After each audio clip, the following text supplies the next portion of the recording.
Hello दोस्तों, स्वागत है आप सभी के अपने चैनल आर के एक्सपर्ट क्लासेस में।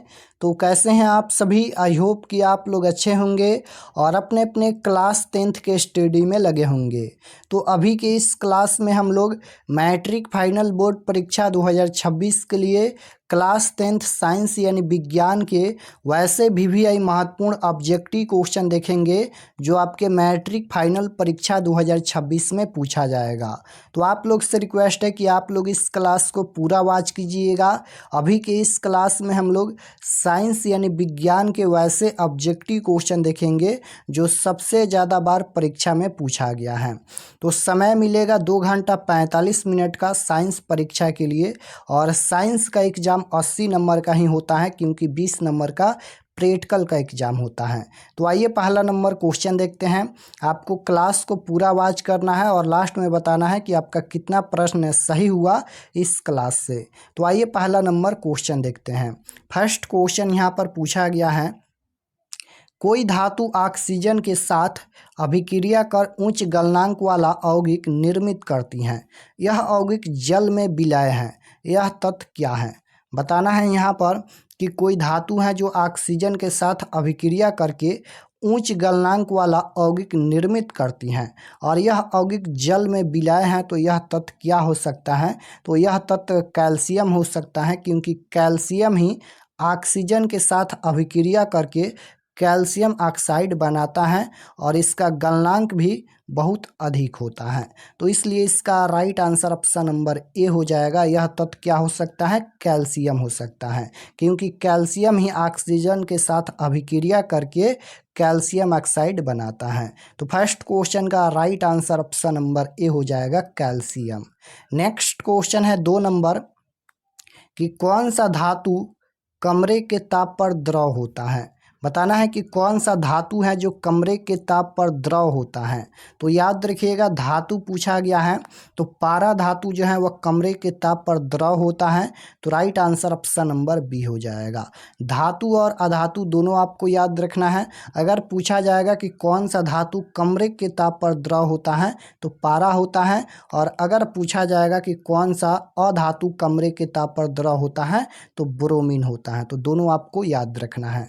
नेक्स्ट क्वेश्चन है 3 नंबर कि लोहे की परमाणु संख्या है।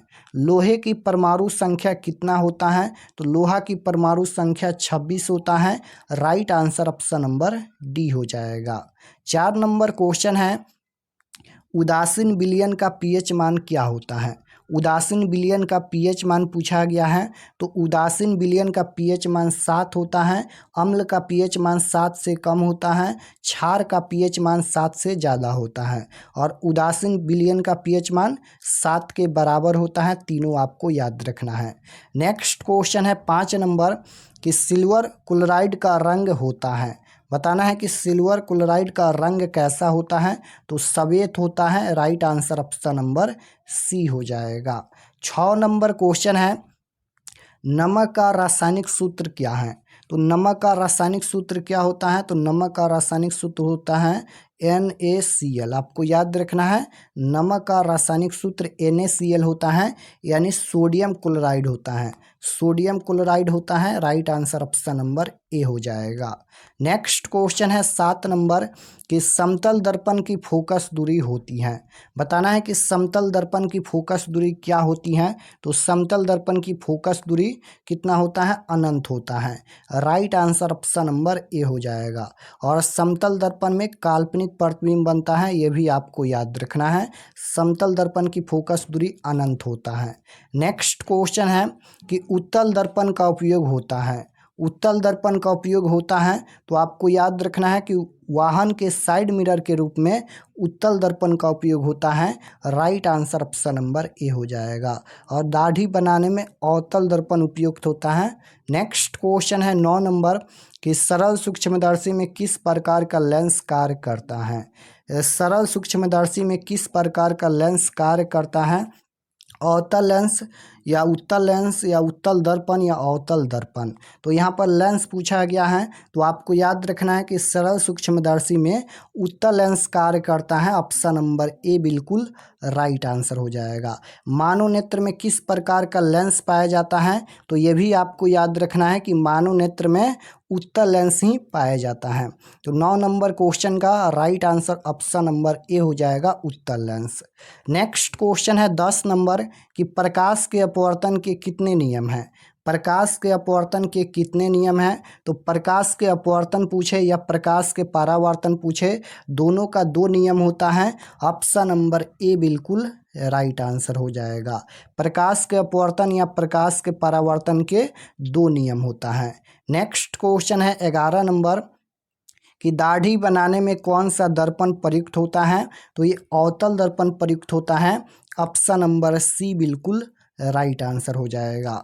12 नंबर क्वेश्चन है कि किसी गोलीय दर्पण की वक्रता त्रिज्या 50 सेंटीमीटर है, तो उसकी फोकस दूरी क्या होगी।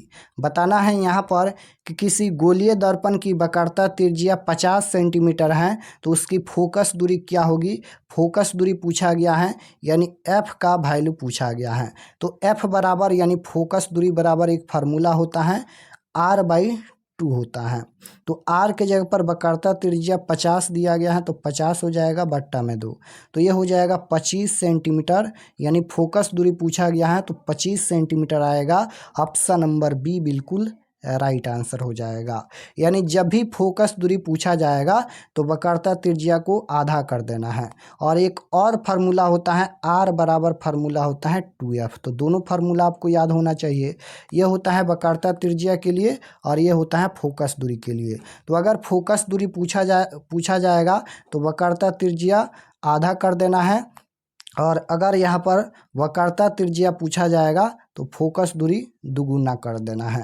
नेक्स्ट क्वेश्चन है 13 नंबर, स्पेक्ट्रम में किस रंग की किरण का झुकाव अधिक है, तो बैगनी रंग का किरण का झुकाव अधिक होता है। Right answer option number D हो जाएगा। 14 नंबर क्वेश्चन है कि समतल दर्पण के द्वारा बने वस्तुओं के प्रतिबिंब कैसा होता है, तो समतल दर्पण में काल्पनिक प्रतिबिंब बनता है। ऑप्शन नंबर ए बिल्कुल राइट आंसर हो जाएगा। 15 नंबर क्वेश्चन है किसी उत्तल लेंस की फोकस दूरी 50 सेंटीमीटर है, तो उसकी क्षमता क्या होगी। तो क्षमता पूछा गया है, तो 1 बट्टा में यहाँ पर 50 हो जाएगा और गुना में यहाँ पर 100 कर देंगे। तो 50 दूना 100, यानी यहाँ पर 2 डायोप्टर इसकी क्षमता होगी। अब प्लस का होगा या माइनस का होगा, तो यहाँ पर देखिएगा उत्तल लेंस की फोकस दूरी दिया गया है, तो क्षमता भी प्लस का ही होगा, क्योंकि उत्तल लेंस की फोकस दूरी धनात्मक होता है, प्लस का होता है। तो प्लस का 2 डायोप्टर होगा। ऑप्शन नंबर डी बिल्कुल राइट आंसर हो जाएगा। नेक्स्ट क्वेश्चन है 16 नंबर कि मानव नेत्र जिस भाग पर किसी वस्तु का प्रतिबिंब बनाते हैं वह क्या है। तो मानव नेत्र जिस भाग पर किसी वस्तु का प्रतिबिंब बनाते हैं वह दृष्टिपटल या रेटिना होता है। ऑप्शन नंबर डी बिल्कुल राइट आंसर हो जाएगा। मानव नेत्र जिस भाग पर किसी वस्तु का प्रतिबिंब बनाते हैं वह दृष्टिपटल या रेटिना। नेक्स्ट क्वेश्चन है मानव हृदय में कितने कोष्ठ पाए जाते हैं। मानव हृदय में कितने कोष्ठ पाए जाते हैं, तो मानव हृदय में 4 कोष्ठ पाए जाते हैं। ऑप्शन नंबर सी बिल्कुल राइट आंसर हो जाएगा। नेक्स्ट क्वेश्चन है कि स्वपोषी पोषण के लिए आवश्यक है। बताना है कि स्वपोषी पोषण के लिए क्या आवश्यक है, तो स्वपोषी पोषण के लिए कार्बन डाइऑक्साइड तथा जल भी आवश्यक है, क्लोरोफिल भी आवश्यक है, सूर्य का प्रकाश भी आवश्यक है। यानी right answer option number D हो जाएगा। इनमें से सभी आवश्यक हैं स्वपोषी पोषण के लिए। नेक्स्ट क्वेश्चन है पीत रस कहाँ से स्रावित होता है, तो पीत रस कहाँ से स्रावित होता है, यकृत से।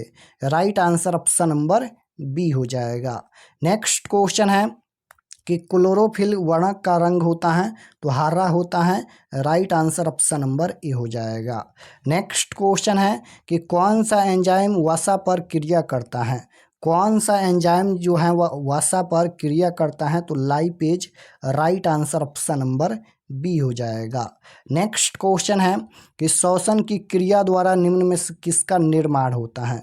तो श्वसन की क्रिया द्वारा जो है वह निम्न में से किसका निर्माण होता है? तो जब हम सांस लेते हैं तो ऊर्जा का निर्माण होता है। ऑप्शन नंबर बी बिल्कुल राइट आंसर हो जाएगा। नेक्स्ट क्वेश्चन है, यहाँ पर स्वपोषण होता है। स्वपोषण किस में होता है? तो हरे पौधे में होता है। ऑप्शन नंबर बी बिल्कुल राइट आंसर हो जाएगा। नेक्स्ट क्वेश्चन है कि इंसुलिन नामक हार्मोन की कमी से कौन सा रोग उत्पन्न होता है? इंसुलिन नामक हार्मोन की कमी से कौन सा रोग उत्पन्न होता है? तो मधुमेह रोग उत्पन्न होता है। ऑप्शन नंबर सी बिल्कुल राइट आंसर होगा। नेक्स्ट 25 नंबर क्वेश्चन है कि कौन सी बीमारी श्वसन तंत्र से संबंधित है? बताना है कि कौन सी बीमारी श्वसन तंत्र से संबंधित है। तो निमोनिया बीमारी जो है वह श्वसन तंत्र से संबंधित है। ऑप्शन नंबर बी बिल्कुल राइट आंसर होगा। 26 नंबर क्वेश्चन है, अंडाणु निषेचित होता है। अंडाणु निषेचित होता है तो ये होता है फैलोपियन नालिका से। ऑप्शन नंबर डी बिल्कुल राइट आंसर होगा। नेक्स्ट क्वेश्चन है 27 नंबर कि खुला परिसंचरण तंत्र किसमें पाया जाता है? तो ये पाया जाता है काकरोच में। Right answer option number D हो जाएगा। नेक्स्ट क्वेश्चन है द्विखंडन होता है। तो द्विखंडन किस में होता है? ये अमीबा में भी होता है, लिस्मैनिया में भी होता है, पैरामेसियम में भी होता है। तो राइट आंसर हो जाएगा इनमें से सभी में होता है। नेक्स्ट क्वेश्चन है कि किस जीव में हीमोग्लोबिन नहीं होता है? किस जीव में हीमोग्लोबिन नहीं होता है? तो यहाँ पर मक्खी में हीमोग्लोबिन नहीं होता है। ऑप्शन नंबर सी बिल्कुल राइट आंसर हो जाएगा। नेक्स्ट क्वेश्चन है मानव हृदय घिरा हुआ है। बताना है कि मानव हृदय घिरा हुआ है तो ये पेरिकार्डियम से घिरा हुआ है। ऑप्शन नंबर ए बिल्कुल राइट आंसर हो जाएगा। 31 नंबर क्वेश्चन है कि प्रकाश संश्लेषण प्रक्रम में क्या नहीं होता है? बताना है कि प्रकाश संश्लेषण प्रक्रम में क्या नहीं होता है? तो ऑक्सीजन मुक्त होना ये नहीं होता है। ऑप्शन नंबर बी बिल्कुल राइट आंसर होगा। नेक्स्ट क्वेश्चन है अमीबा में अधिकांश पोषण कैसा होता है? अमीबा में अधिकांश पोषण कैसा होता है? तो अंतग्रहण। ऑप्शन नंबर बी बिल्कुल राइट आंसर हो जाएगा। नेक्स्ट क्वेश्चन है आरबीसी की जीवन अवधि होती है। आरबीसी की जीवन अवधि क्या होती है? आरबीसी का मतलब होता है लाल रक्त कणिकाएं। आपको याद रखना है आरबीसी का मतलब लाल रक्त कणिकाएं होता है और इसकी जीवन अवधि पूछा गया है तो 120 दिन का होता है। ऑप्शन नंबर ए बिल्कुल राइट आंसर। नेक्स्ट क्वेश्चन है कि पौधों में गैसों का आदान प्रदान के लिए रहते हैं तो रंध्र हो जाएगा। ऑप्शन नंबर ए बिल्कुल राइट आंसर। 35 नंबर क्वेश्चन है कि पौधों में खाद्य पदार्थों का स्थानांतरण किस रूप में होता है? तो ये हो जाएगा स्टार्च के रूप में। Right answer option number B हो जाएगा। नेक्स्ट क्वेश्चन है कि मनुष्य में वृक्क एक तंत्र का भाग है जो संबंधित है तो ये हो जाएगा उत्सर्जन से संबंधित है। ऑप्शन नंबर ए बिल्कुल राइट आंसर। नेक्स्ट क्वेश्चन है हाइड्रा में क्या पाया जाता है? हाइड्रा में क्या पाया जाता है? तो ये हो जाएगा स्पर्श पाया जाता है। ऑप्शन नंबर डी बिल्कुल राइट आंसर। नेक्स्ट क्वेश्चन है शरीर में सबसे छोटी रक्तवाहिनी है। तो शरीर में सबसे छोटी रक्तवाहिनी कौन है? वायना केवा आपको याद रखना है। ऑप्शन नंबर डी बिल्कुल राइट आंसर। शरीर में सबसे छोटी रक्तवाहिनी वायना केवा। नेक्स्ट क्वेश्चन है कि निम्नलिखित में अस्पष्ट दर्शन की न्यूनतम दूरी कौन है? तो ये 25 सेंटीमीटर का होता है। ऑप्शन नंबर बी बिल्कुल राइट आंसर हो जाएगा। दूर बिंदु पूछा जाएगा तो अनंत होता है लेकिन यहाँ पर अस्पष्ट दर्शन की न्यूनतम दूरी पूछा गया है तो ये 25 सेंटीमीटर होता है। नेक्स्ट क्वेश्चन है कि निकट दृष्टि दोष के निवारण के लिए किस लेंस का व्यवहार किया जाता है? तो निकट दृष्टि दोष का मतलब जब निकट का वस्तु साफ साफ दिखाई देता है और दूर का वस्तु साफ साफ नहीं दिखाई देता है तब निकट दृष्टि दोष होता है और इसको दूर करने के लिए अवतल लेंस का व्यवहार होता है। Right answer option number B हो जाएगा। दूर दृष्टि दोष को दूर करने के लिए उत्तल लेंस का व्यवहार होता है तो दोनों आपको याद रखना है। 41 नंबर क्वेश्चन है कि चंद्रमा पर खड़े अंतरिक्ष यात्रियों का आकाश कैसा प्रतीत होता है? तो नीले की अपेक्षा काला प्रतीत होता है। Right answer option number D हो जाएगा।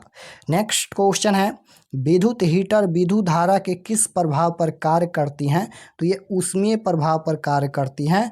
ऑप्शन नंबर ए बिल्कुल राइट आंसर होगा। नेक्स्ट क्वेश्चन है परिपथ में विद्युत धारा की माप किससे की जाती है? तो एमीटर से। Right answer option number B हो जाएगा।